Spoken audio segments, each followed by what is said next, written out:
So I'm sure a lot of you have heard the term crack den, and I'm sure a lot of you have watched movies or TV shows that depict what it looks like inside the house of a drug addict.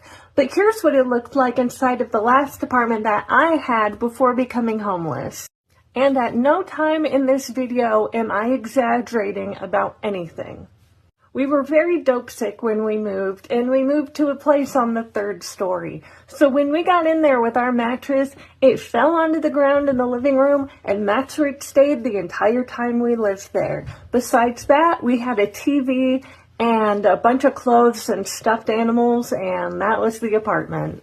We went through thousands of needles every single month, so within a couple months of living in this apartment, the entire floor was covered in used needles. And when I say covered, I mean completely covered.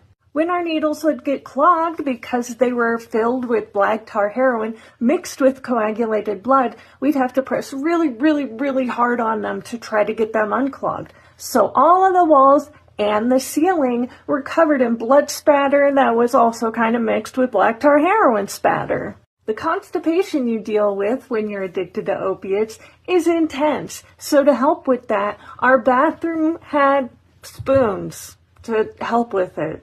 And you can just imagine what they were used for. That TV I mentioned at the beginning, that was sold pretty quickly. The clothes that I mentioned were also sold, but damn it, I held on to those stuffed animals for as long as I could.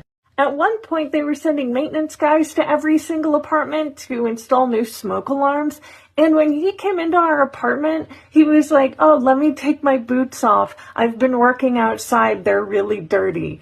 And the floor was covered in needles. I was like, no, please. I appreciate you that this is like, you're trying to be courteous, but please leave your boots on. And of course, trash got added into the mix.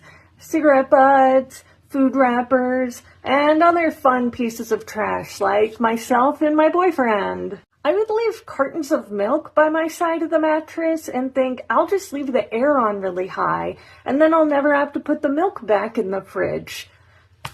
And I just want to end this by saying that whoever had to go in and clean that apartment after we left, I am so sorry.